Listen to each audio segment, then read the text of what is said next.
What's going on, ladies and gentlemen, and welcome back to the Nerdwide podcast. I'm your host, Tyler Haynes, with my good friend and the one, Chris Rivers.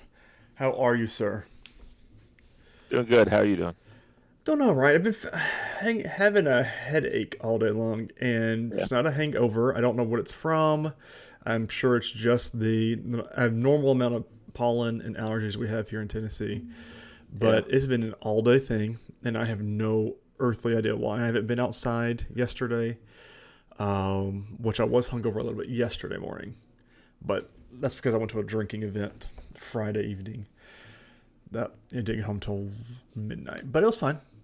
Other than that, the week's been a crazy, hectic. I've been real busy. Like I was telling you in the pre-show, before the show, I haven't really done a whole bunch of watching of things. I've played a lot of more Kingdom Hearts with the littlest, and we're so close to beating that. We're one world away from beating the first game, and other than that, I haven't really had a whole lot of video game time for myself. Well, that's going to change this weekend, though, with Jedi Survivor coming out. So, ooh, I can't Yeah. wait.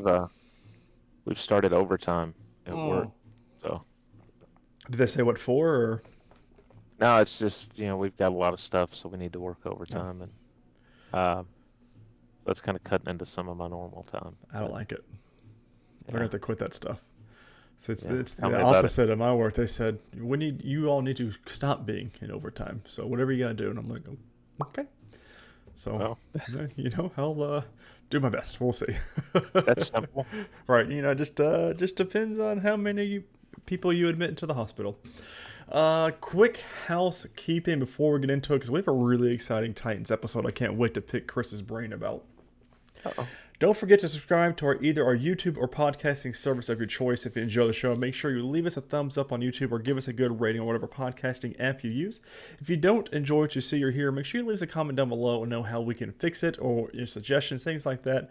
We can't fix anything if we don't know it's broken, so make sure you leave us a comment down below so we can fix it. If you want to do more, you can always go to patreon.com/nerdwide. 3 different tiers for 3 different monetary values, each increasing in monthly subscriptions fee. I think capping out at $7 or so. It's still $7 or $5. But a whole lot of goodies that way if you want to suggest shows, movies, TV, comics, books, any of that kind of nature, games.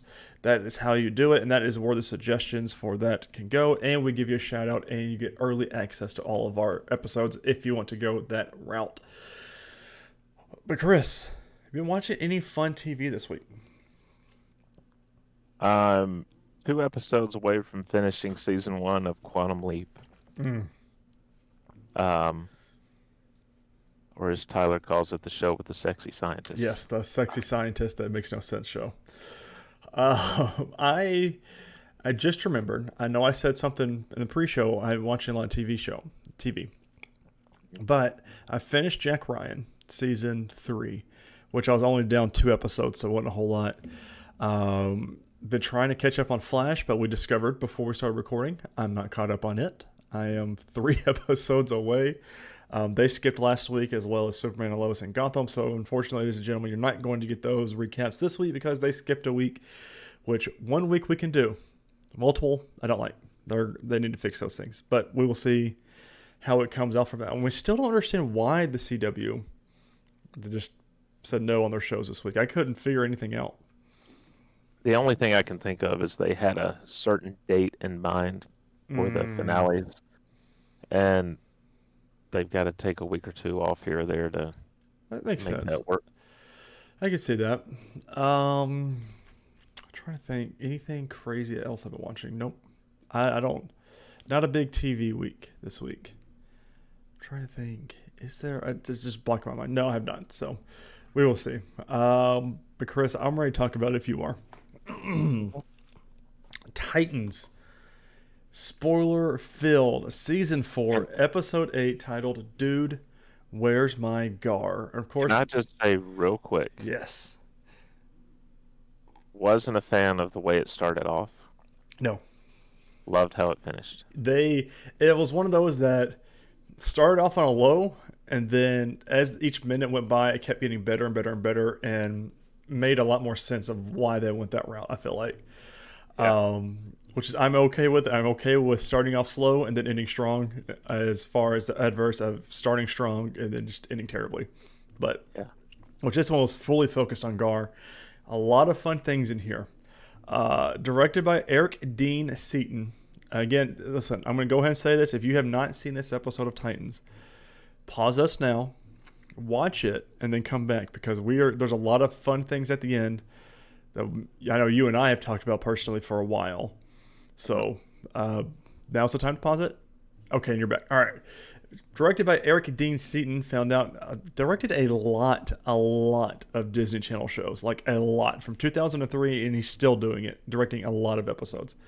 And then this one was actually screenplay by Jeff Johns, our executive creative producer for the DC right now, and not Eric Potter. That's gonna bug me. Hold on. The guy who plays Gar. Him and Jeff Johns actually wrote this one together, which is phenomenal, if you ask me. If you give me a second, I want to make sure I get his name right. If you wouldn't have asked me. Ryan Potter. So Jeff Johns and Ryan Potter. Explain that. Because that is a big time combo there. But let's get into this episode. High on Films by Madhav Mehrotra again. After sitting out the first two episodes upon Titan's return, Gar, Logan/Beast Boy, returns to the forefront in this latest episode. The episode commences with a flashback where young Garfield is shown sitting alone in a zoo. A zookeeper approaches him and Garfield implores her to stay with him as he is too frightened to be by himself. In an attempt to console him, the zookeeper assures him that she will attempt to locate his parents, that he will return soon. While sitting alone, Garfield begins to receive signals from a chimpanzee who appears to be distressed, and it becomes apparent that he shares a profound connection with the animal kingdom. Suddenly, a red vortex envelops Gar, and he reappears as an adult, hearing the voices of his friends calling his name. Garfield wakes up in a cavern and startled to discover a weird hybrid creature standing before him. A mysterious African man sporting a peculiar helmet materializes in front of him and reveals that the creature is his creation and loyal friend. Which is a nice callback, because we see how he makes those creatures towards the end of the episode. Before embarking on his quest against Brother Blood and Mother Mayhem, Garfield had encountered this individual who mysteriously alluded to Gar's link with the Red. It transpires that Gar had accessed this connection when Sebastian's powers had almost obliterated him, and he had guided the team to safety by utilizing the power of the Red. It was during this time in the Red that the mysterious figure professes to have extracted Gar from the realm, depositing him in the cavern atop Mount Kilimanjaro, where they are both currently located. The individual introduces himself as Dominic Mdawe, also known as Freedom Beast, a defender of the Red akin to Gar. Following the acquisition of the Helm of the Beast from its predecessor, Dominic underwent a complete transformation into Freedom Beast. The Helm granted Dominic superhuman physical attributes, longevity, and the ability to merge two desperate creatures to form a powerful hybrid. Dominic notes that the Beast's legends dates back to ancient times and that there have been guardians of various life forms in every era. Gar inquires about the Red and learns that it is a metaphysical realm that connects and permeates all life forms throughout the universe, including other universes. Dominic states that Gar is destined to become the protector of the Red and possesses the strongest link with it. As they converse, a squad of unknown soldiers ambushes them, who Dominic easily vanquishes. Garfield implores Dominic to send him back to the Titans, grown increasingly worried about his team, but Dominic instead seeks his assistance. He presents Gar with a vision he witnessed earlier, depicting a chimpanzee undergoing agonizing experimentation while still awake and conscious. Dominic also discloses a personal connection to the situation. Garfield lost his parents to the Sakutia, also known as the Green Plague. Despite contracting the disease himself, he was saved by Niles Calder, aka Chief, who we all know is the founder of the Doom Patrol, which is Gar's first adopted family. I thought that was a nice little name drop in there, because let him know it's still connected. Dominic reveals that he lost his sister and her children to the same disease, which is caused by a re-engineered virus disseminated from the same facility where the chimpanzee was subjected to experimentation. Dominic contends it is their sacred obligation to liberate the imprisoned creatures and destroy the facility. Before commencing their mission, Dominic instructs Garfield to consume a mysterious potion that would enable him to harness this link with the Red without impediment. Which I was like, okay, this guy, I don't know if I trust him yet. This could be poison. What's going on here? Right. After drinking it, Gar undergoes several immersive visions. He encounters Rachel, who emphasizes the significance of him finding his own path after a lifetime of following others, such as Chief and now Dick Grayson. He also encounters Jinx, who has passed away after of course, with the episode of the Part 1 finale. And she imparts to him the notion of the interconnectedness of all life, which the red is. Finally, he revisits his recollection of his childhood when he was separated from his parents at the zoo and sees his younger self alone on the bench. I thought the whole Jinx thing was crazy because she kind of implies that she's coming back to life and that she has died multiple times. And she's like, I'm used to this and I'll be back. I'm like, all right, one of those, no one really dies until they're dead, I guess. After experiencing the visions, Gar is ready to embark on the mission, and Dominic escorts him to the facility.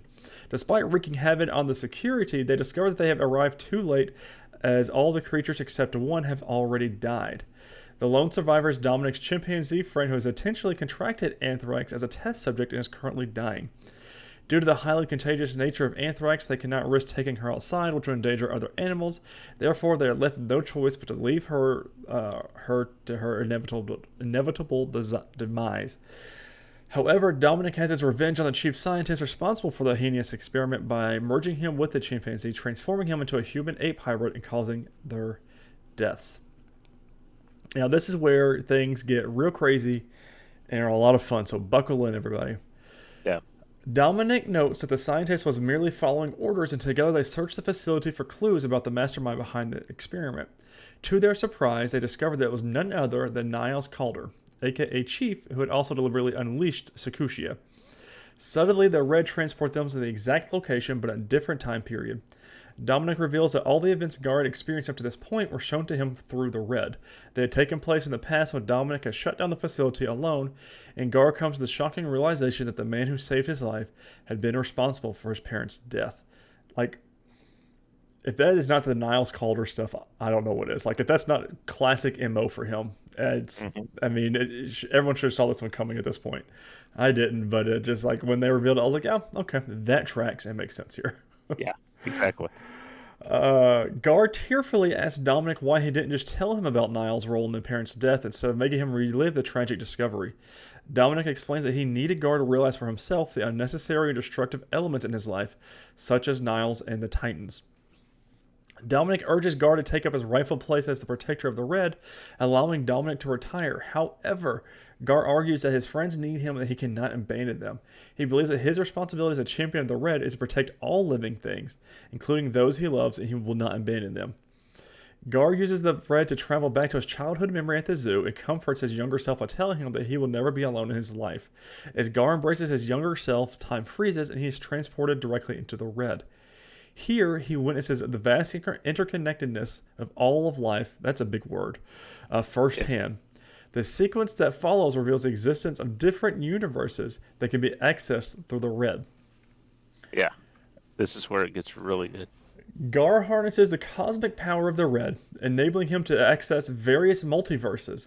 We catch a glimpse of alternate worlds featuring superheroes as the CW's Flash, Stargirl, and even the DCEU Shazam. Similar to the Green, the Red is a formidable force, and we even catch a glimpse of the Swamp Thing. As Gar gazes into the Red, he witnesses an animated version of himself as Beast Boy from Teen Titans Go on a TV in another universe.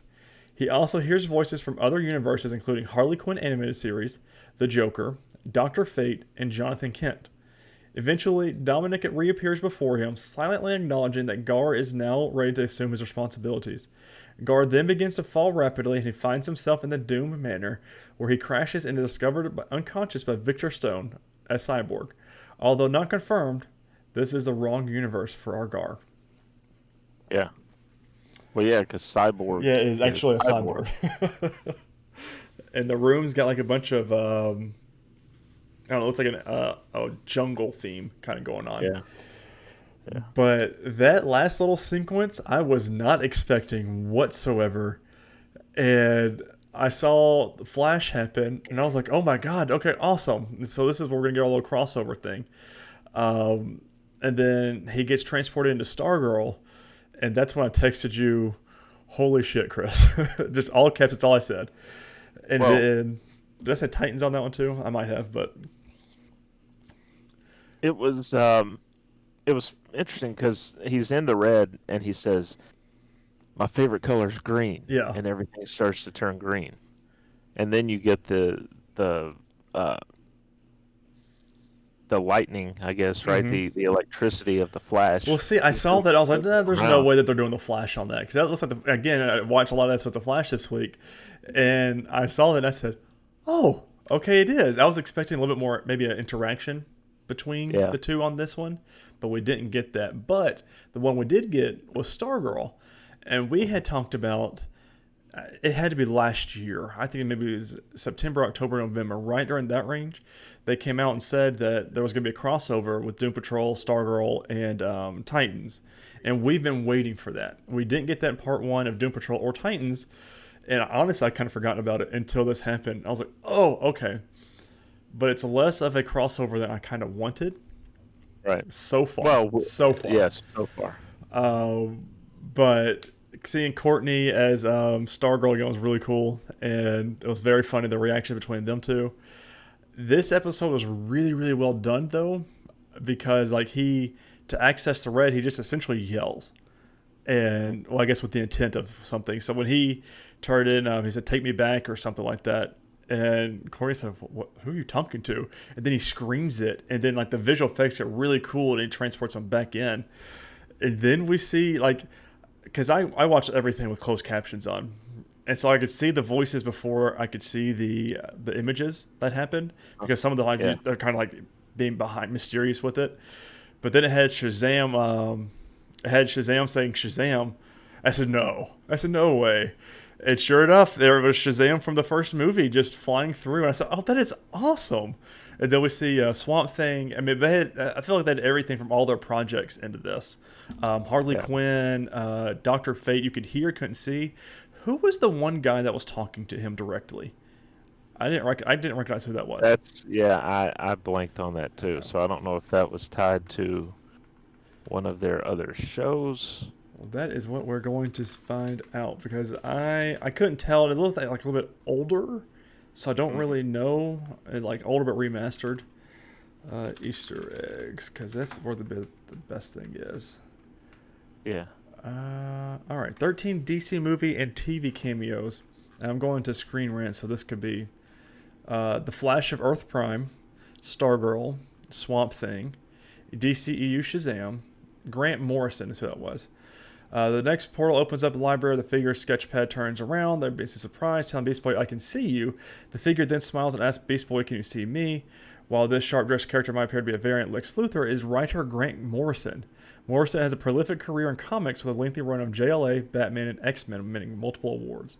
Morrison's cameo here is noticeable as they are the creator of the Red, introducing the idea of the mystic force connecting all animal life compared to the green from Swamp Thing during the run on Animal Man. Huh. That's cool. So that is awesome. Yeah. That makes me love this episode even more, just because that they said, "Hey, let's record you doing this real quick," and it's his creation. Damn, that is awesome. Okay. As a bonus Easter egg, the sketch Morrison is drawing seems to be a rough draft of the map of the multiverse for Morrison's story, The Multiversity, which developed the modern DC Comics multiverse. Teen Titans Go Beast Boy, Kaylee Cuoco as Harley Quinn, a pair of Jokers. Harley's shout is answered by two maniacal laughs, one overlapping each other. The first belongs to Arthur Fleck, the unfortunate party clown and aspiring comedian played by Joaquin Phoenix in Joker. The second belongs to Jack Napier, the hitman turned fully functional homicidal artist who played in the 1989 Batman movie. Oh, so Dr. Fate from Smallville was the other one. The cacophony of mad laughter quickly fades, replaced by a firmer voice. This voice belongs to speaks to Beast Boy, telling him that your fate is utterly binding. This voice belongs to Dr. Fate of Earth 167, who spoke the same words to a young Clark Kent in Smallville Season 9.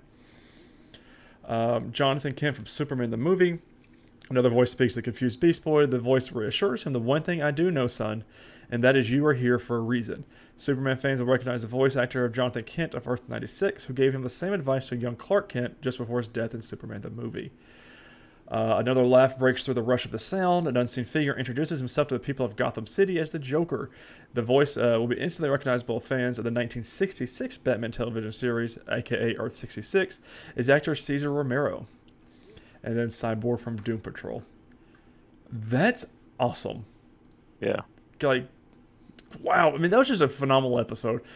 And not just from the multiverse aspect of it all, which is great and wonderful, but I feel like as a Gar episode, which I feel like we were kind of in due need of one, this was really well done and focused just on Gar and his history, what he's feeling, what he's going through, and how much more of an important role he plays as not just as a Titan, you know, because Dick Grayson we've got as Robin, he had that whole thing before he became Nightwing.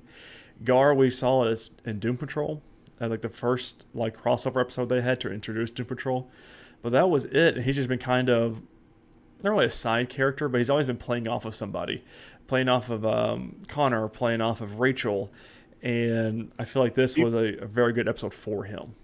And she pops up briefly. Yes. Well, so, but what a great episode, and should have happened a lot sooner, I think, personally. But yeah. I feel like they're doing their due diligence and say, hey, we're finishing this off, and we're going to give every character what they need. And so far, we're doing good. It's too bad that it takes series ending for them to do that. Mm-hmm. You know? So. But, I mean, it's great that Jeff Johns and Ryan Potter did this one together. Like, I just, when I Googled it and tried to find, I was waiting to see I wanted to see if I missed any cameos, and I was looking for, like, special appearances by and stuff like that.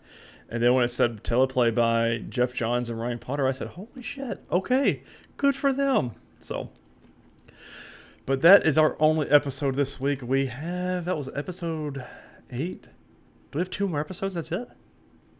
I think so. Yeah. Oh, that sucks. So, I think it's 2. Yeah. All right. Notable news, of course, these are the news for the past 3 weeks. We took 2 weeks off due to, essentially a week off due to Easter. So here is a bunch of news we've got working on here. One I want to do before the other one, but we'll get there. Superman and Lois and Gotham Knights finales will air June 27th. So, Chris, that is 2 months from now. So, and they have how many episodes left? I don't know what I'm hoping it's not... I forget, because IMDb has like Superman with 10 episodes, and we've already done episode 6 or episode 5, so I guess we're about halfway through then. So that means roughly 8 weeks to air 5 episodes. If that's, hopefully there's more, but IMDb has it as 10 episodes. So there'll be at least 2 more dead weeks. Actually, I can even Google this by doing Gotham Knights. Wiki. I think they have like 14 episodes or something. It looks like they are 8 is all I've got listed. Yeah, so total? This is what Wikipedia is. And I guess so they only update it when they have like the title of the episodes. Because the last one is Belly of the Beast, and it's May 9th, 2023. So, okay. So we don't know those yet. Unfortunately, National Treasure Edge of History canceled after 1 season. That's it. I'm canceling my Disney Plus subscription. Yeah, okay. Miss out on the MCU content. Totally. That sucks. It does. Must not hit the numbers they wanted. Maybe we get a movie. Ooh, see? Get a movie, charge it all, empty what am I trying to say? Close it all up. Close all the storylines up. We'll see. I mean, I felt like it was one of those will it, won't they kind of things. Unfortunately, maybe they'll decide, hey, let's make a movie and close off that little cliffhanger ending that we had. And then the movie will blow up, and they'll be like, maybe we can bring back the TV show. Another one. We can bring back another one. And push towards the TV show. All right. We have been talking about this amongst ourselves, and I want to know, Chris. Another news item here, number 3. New spinoff from The Big Bang Theory is in the works at Max. Of course, I am using Max instead of HBO Max because that is what they want to be called now since they merged with Discovery. Not HBO Max, just Max. So I hope you've got your subscription to Max. Maximum pain in the right. butt. So, but Chris, I want to know, as someone who has seen every episode of Big Bang Theory and every episode of Young Sheldon, what do you think it will be? I mean, the article that I initially read that talked about possibilities, they had one good idea they had was you could center it around Stewart at the comic book store. That would be a good one.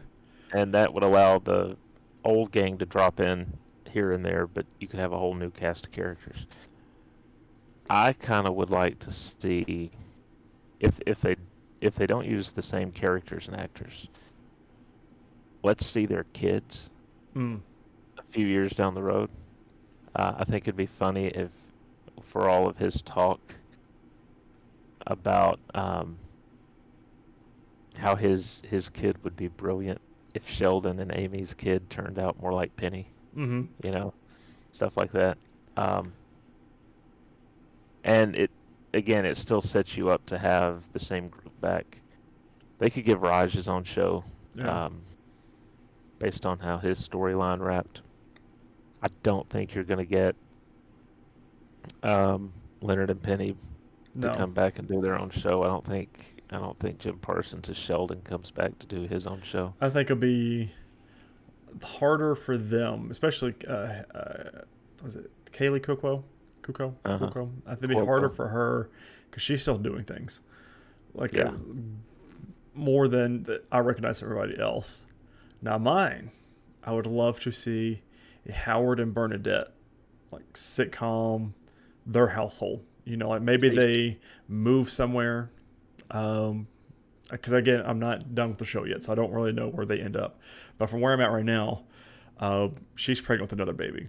So I mean, as far as I know, they'll have 2 kids, and they'll just be kind of like a nice little, maybe a time jump, and then move somewhere else and raise their kids, stuff like that. Again, the gang can still stop by every now and then, but I think that'd be a fun show. I really like the Stewart thing now. now she's on Night Court now. You know, they rebooted Night Court. So that's not gonna work then. I mean, it depends on how many episodes they do. She does say 15 episodes of that a season, 20, and then 15 or so of this spinoff. I feel like this one these spinoffs and sitcoms, you can probably bang out a whole lot of them within a short period of time because it's not a whole lot of. I mean, they're not long episodes. They've got 20 minutes of doing something, and you're not in every single scene either. So, right.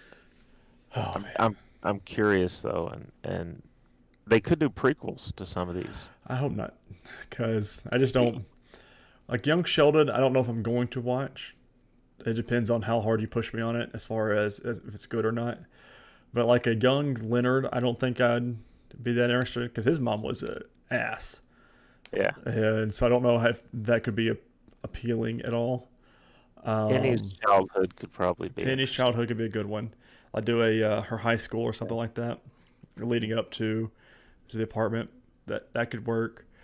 I'm curious. I would like at least one of our main cast from Big Bang Theory as the main character in the spinoff, and I feel like that would work really well.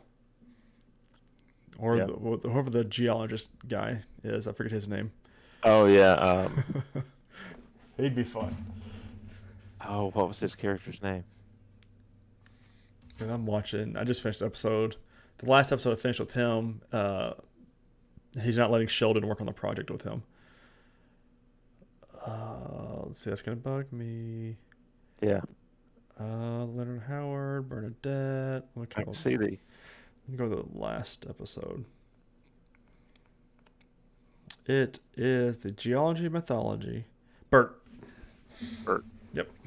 Bert and Ernie.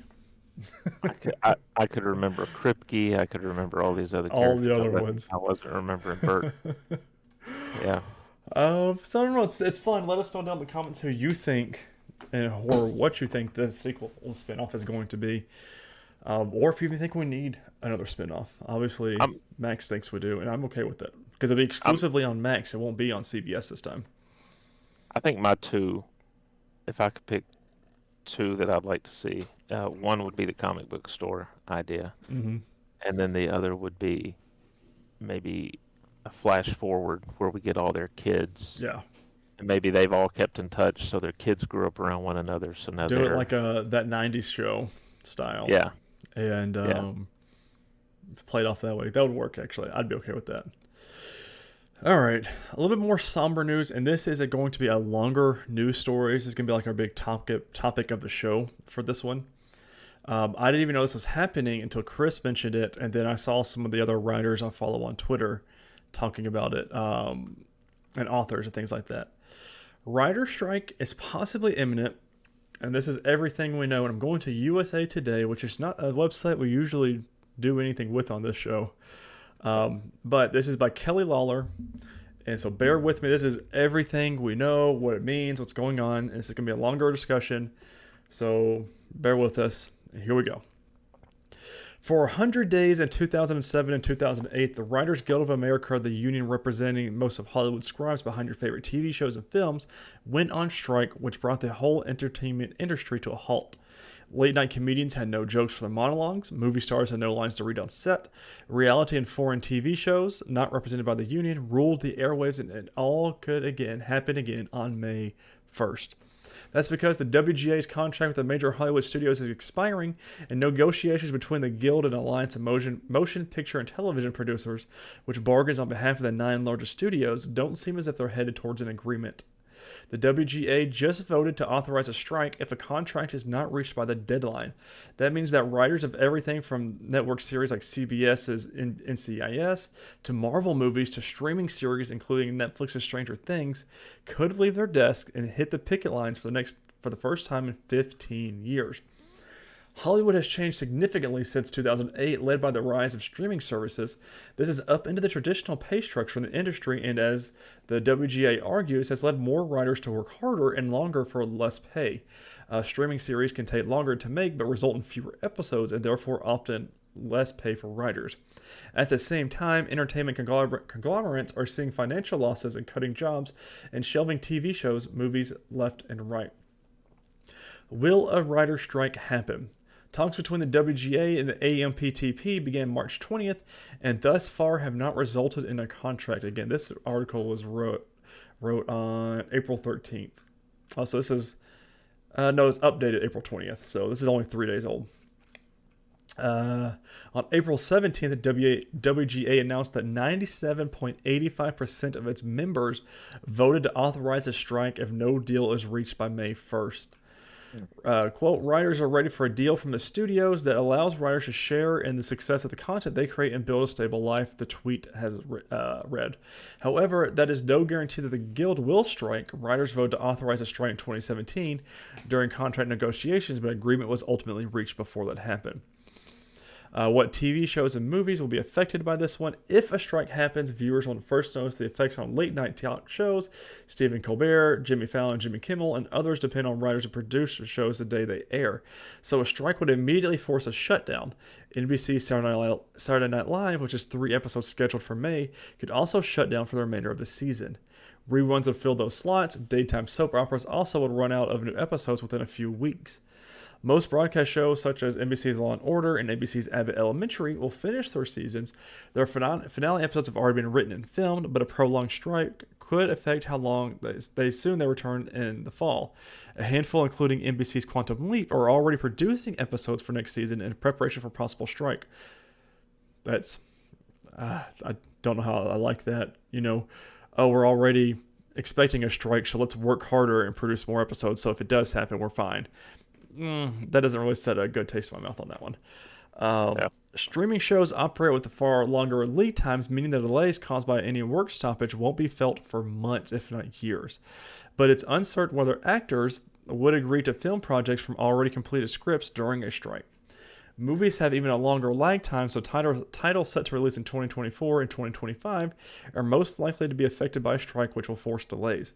The longer our strike goes on, the more studios, streamers, and networks will draw programming from non-WGA sources, reality shows, and foreign TV. During the 2007-08 strike, there was a boom in reality shows that lasted long after the writers returned to work.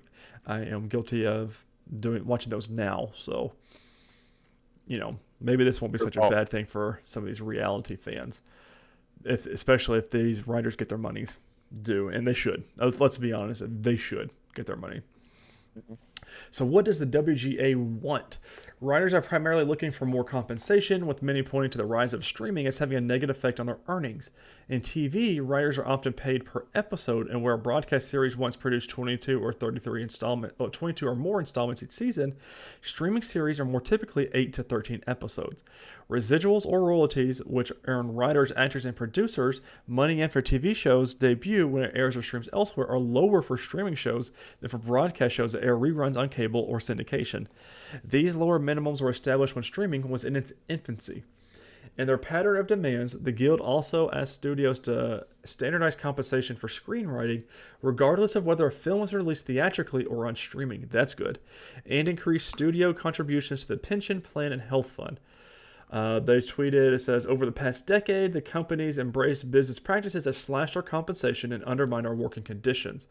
We are asking to restore writer pay and conditions to reflect our value to this industry. The survival of our profession is at stake. And then we'll end with this one. What do the studios want? The studios are approaching the negotiations with the long-term health and stability of the industry as our priority, AMPTP said in a statement shortly before talks began. It has been shaky time in the industry. Entertainment conglomerates and streaming services are looking to bolster their bottom line, ratcheting back a spending spree on new content that has hurt profits. Many have reported losses to Wall Street in recent months and lay off thousands of employees. Most recently, Disney began laying off 7,000 workers. So that is the situation. That is what's going down. I'm team writers, WGA for this one. I'm right there with you. 2007, 2008 is a much different timeline than where we are in 2023. Streaming services are your big things for the most part. And I'm right there with you. Like, you shouldn't be getting paid less money just because you're making like less episodes for that. And they should be getting those royalties and compensation like they would if they were on a national network TV. And right. It sucks. I think the next thing is this coming Monday, right? For April 24th for the next update on it. Yeah. So. Yeah, another thing I'm not sure about. I don't remember hearing it as you read that.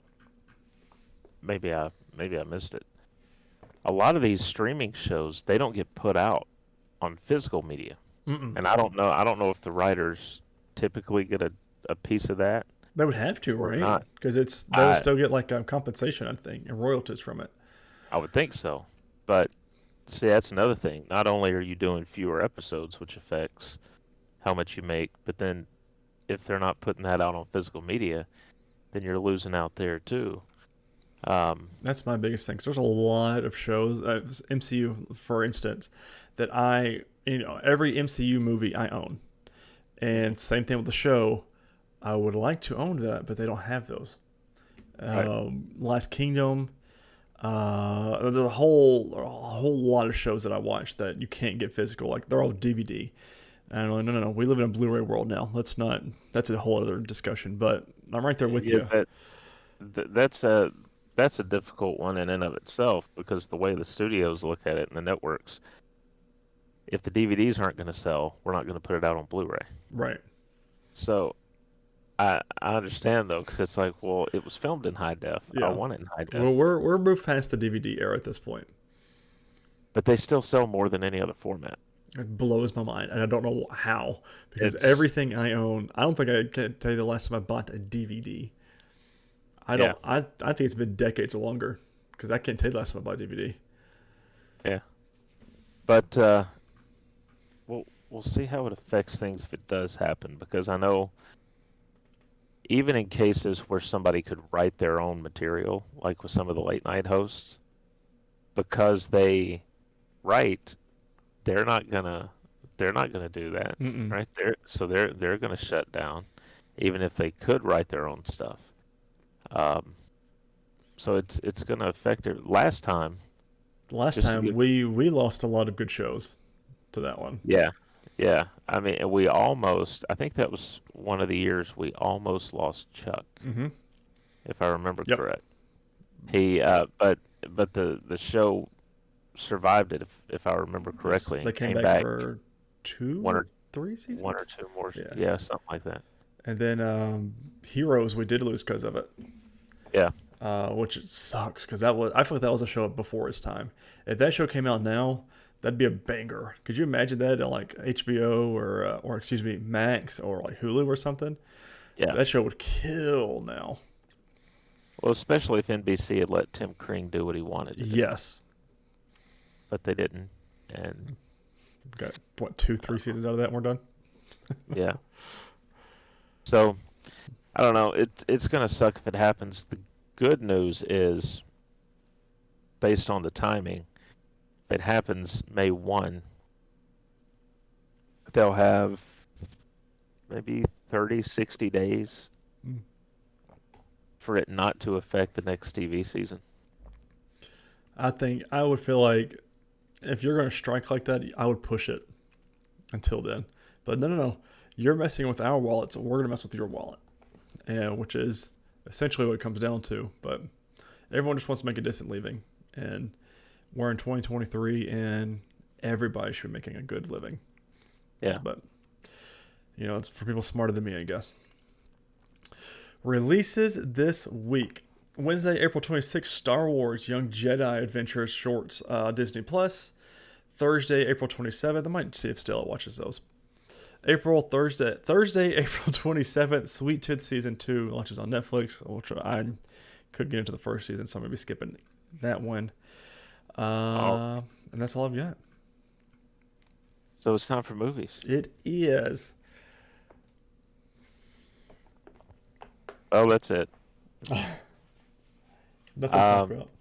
have you watched anything else movie-wise? We watched How to Train Your Dragon, the first one. Stella saw it on Netflix, so she wanted to watch it, and it's one of my all-time favorite movies. Did you learn anything from it? Could you No, train I, your I dragon? cried again, but Oh yeah. you know how that works.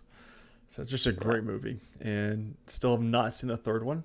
Don't know why yet, but I need to find a Blu-ray with all three of them together on digital because Netflix only has the first movie and then the Netflix specials, which are just like 30-minute episodes. So I'm like, why don't you have the other two? Like, why is DreamWorks holding this up somewhere? Who So does have the other two? that's Are they on streaming? that's what How to Train. What about you? Do While you you watch look anything that too?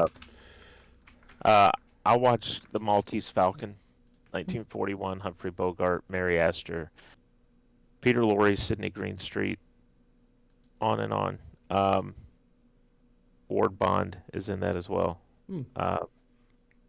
One of the all-time great film noirs. They just released it on 4K. Comes with a 4K, a Blu-ray, and a digital code, which might find its way to you if you want it. Oh, Um, but phenomenal film. Bogey plays Sam Spade, a private eye who gets pulled into this case. These people are looking for the Maltese Falcon, and uh, people are dying in an effort for other people to get it. And so he has to try and survive as well as solve the case. I'm going to leave it a little vague there, but it's definitely worth a watch. I'm not sure if it's on a streaming service, but it's, like I said, a brand new 4K release. It looks really good on 4K. really? Yeah.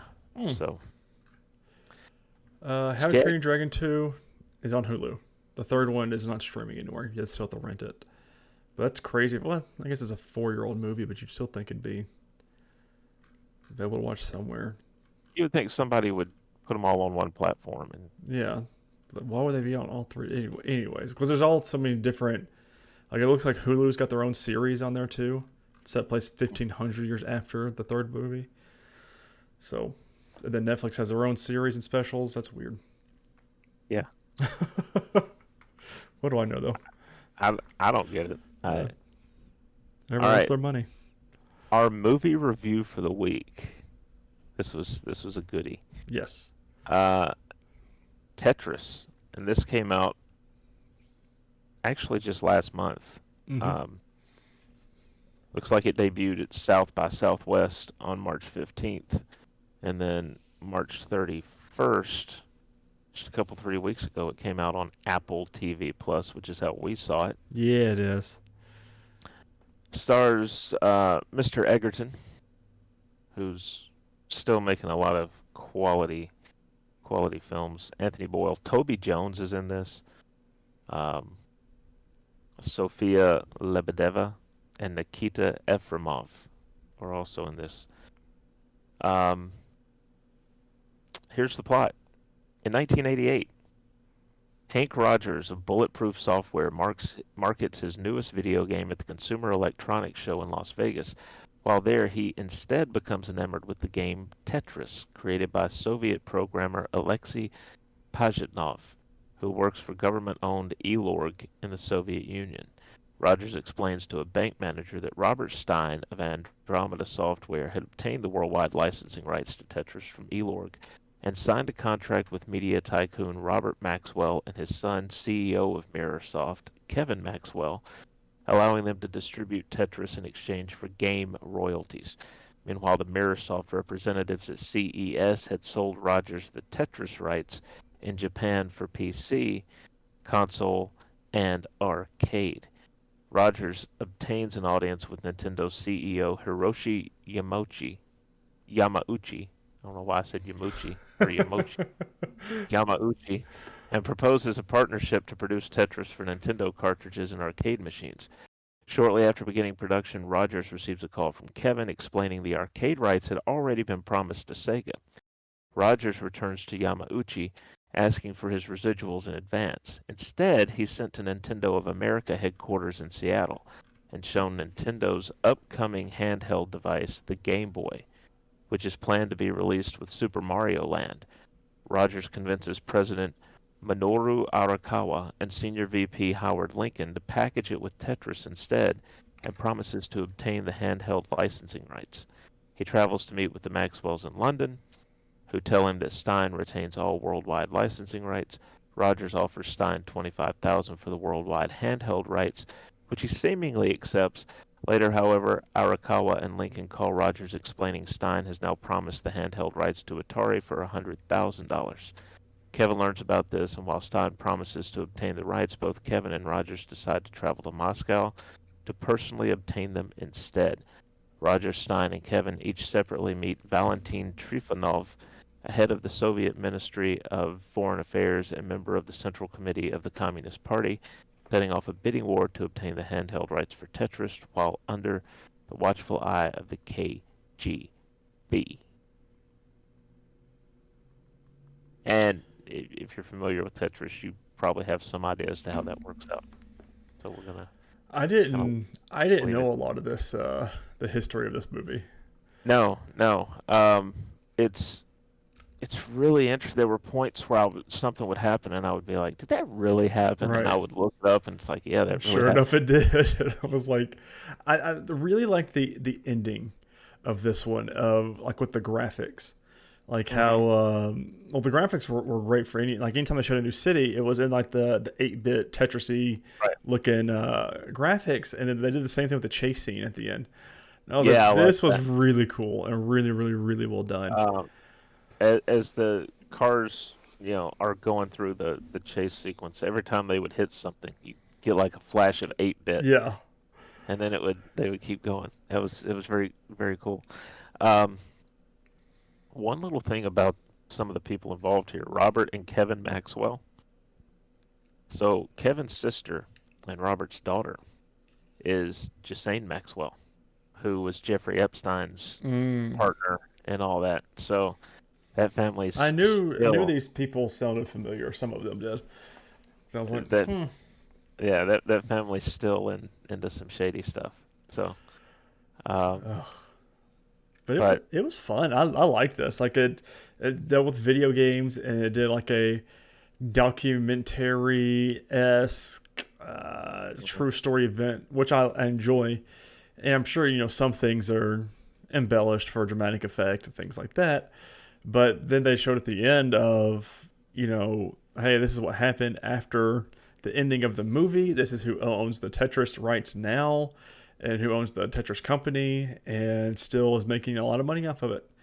Because Yeah. Tetris Effect is, like, I guess, the newest big thing that came out. And then during the pandemic, Tetris 100 came out.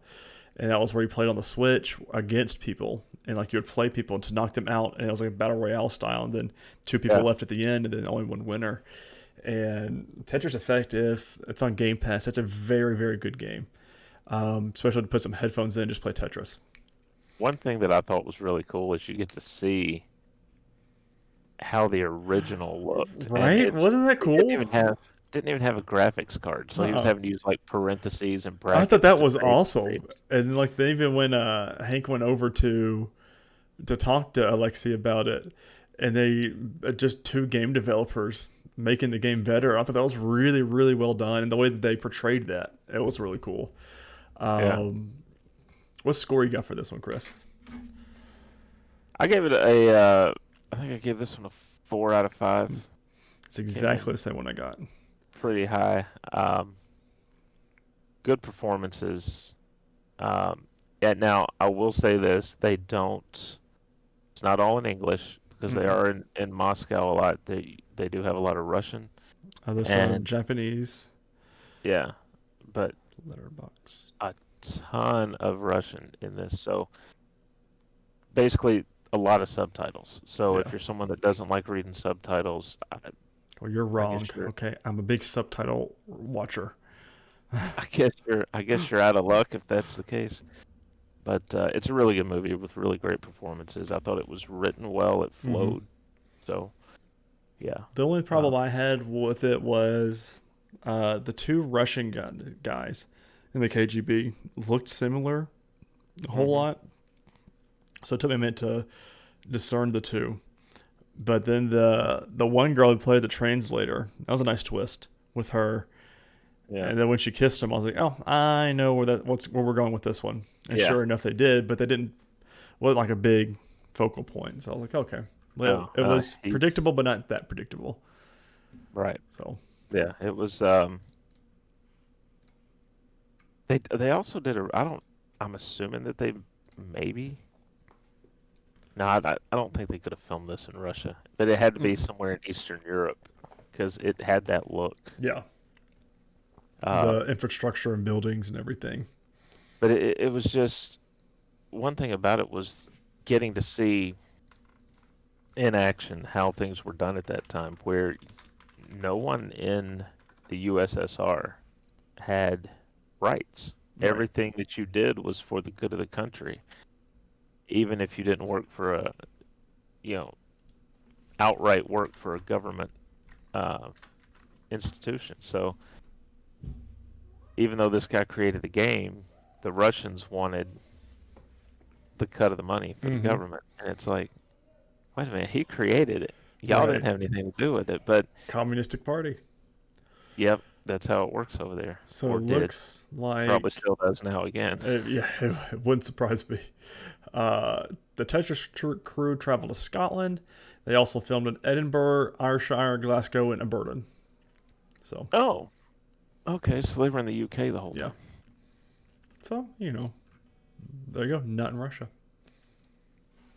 Which, Not in granted the time that we're going through right now, that doesn't surprise me. So, not in Eastern Europe either, though, right. which is a because they did a good job making it hmm pass for Russia.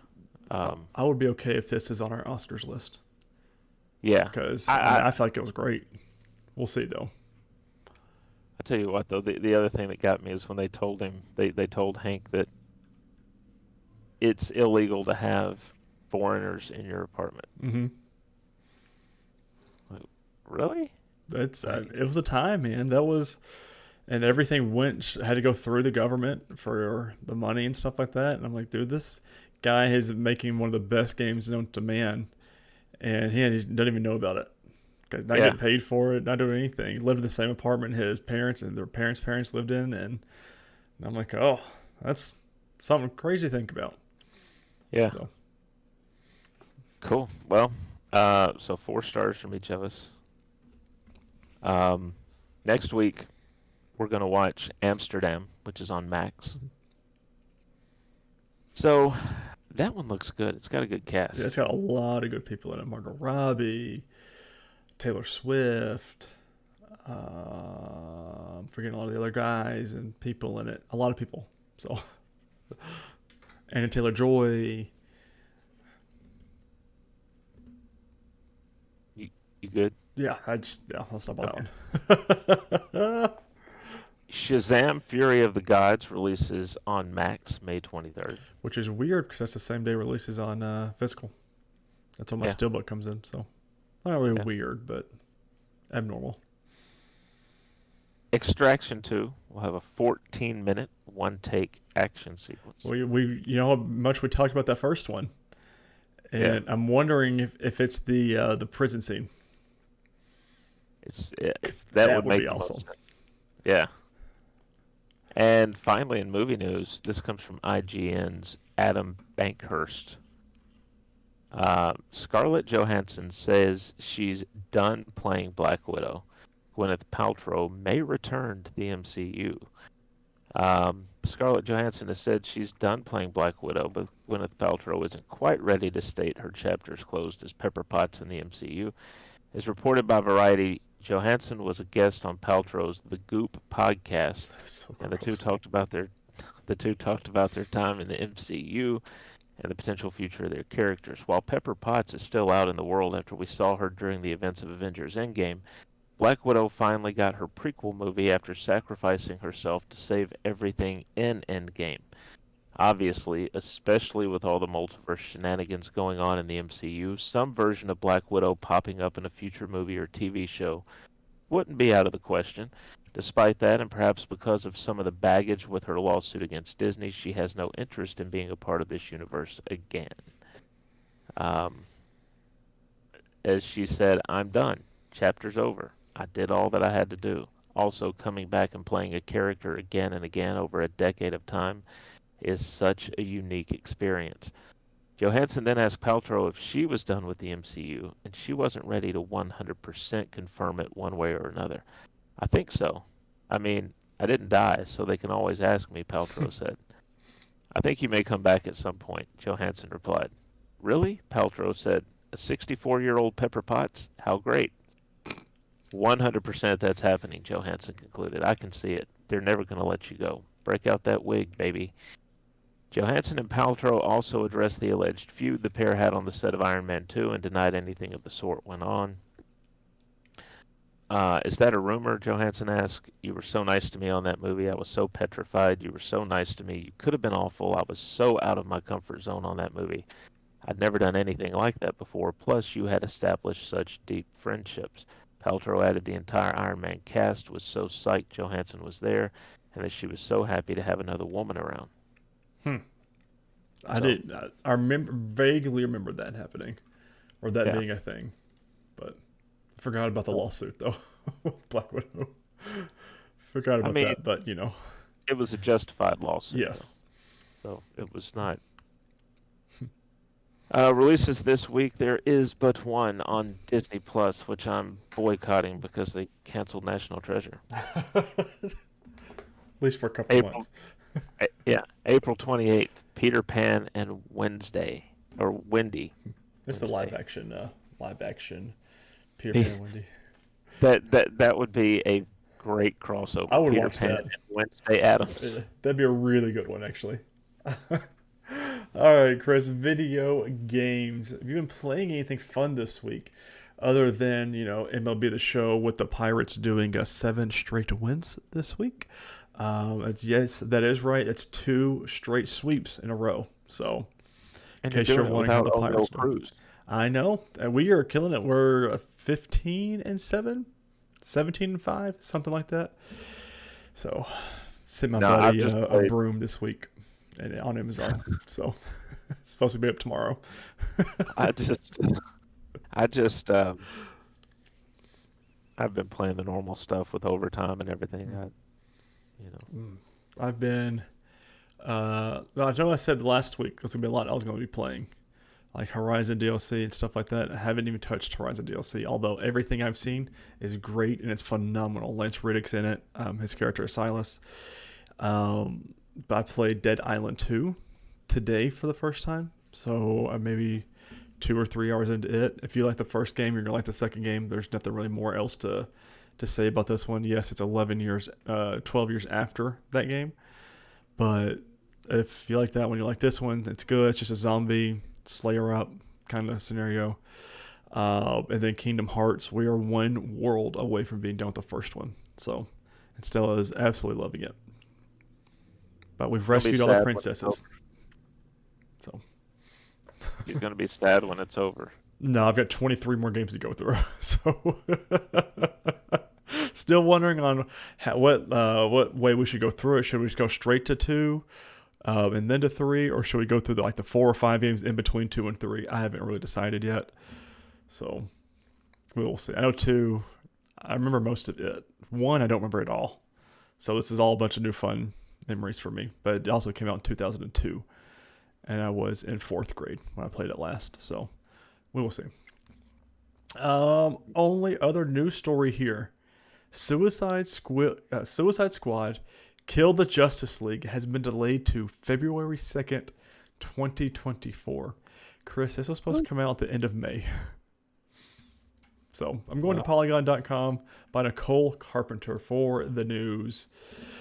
Rockstar Studios had to lose Suicide Squad, its follow-up to Batman Arkham franchise, to February 2nd, 2024. The developer announced on Twitter, "We've made the tough but necessary decision to take the time needed to work on the game to the best quality experience for players." In March, Bloomberg reported that Suicide Squad Kill the Justice League would be delayed, but still be released in 2023. Rocksteady Studios expected the game's launch on May 26th after an earlier delay that pushed Kill the Justice League from its planned 2022 window. Bloomberg's report came after Rocksteady previewed Kill the Justice League during a State of Play presentation in February that did not impress a lot of people. The February event made Kill the Justice League look like a Destiny 2 or Anthem impression, co-op missions with an emphasis on loot and gear scores to upgrade your chosen killers. Eager players bristled at the live service game mechanics and the cosmetics-only Battle Pass, a clear deviation from the previous Arkham games. So a lot of people are saying, a lot of people that don't know how game development works are saying, oh, they're transitioning hard from games as a service. A lot of people are saying no, that because that's the game's fundamental code, it's going to take longer than a year to fix. So but what are they fixing then? This game was supposed to launch next month, and they delayed it a year on top of already delaying it 2 years. So I'm very curious to see what they're doing. I don't know if I want it or not. For everything that I've seen, I'm like, that's like Gotham Knights, the game. I'm like, I'm not being real pulled into this right now. And I love games as a service. Destiny's my favorite game, and these don't have me hooked. So I'm very curious to see what they're doing here. Yeah, I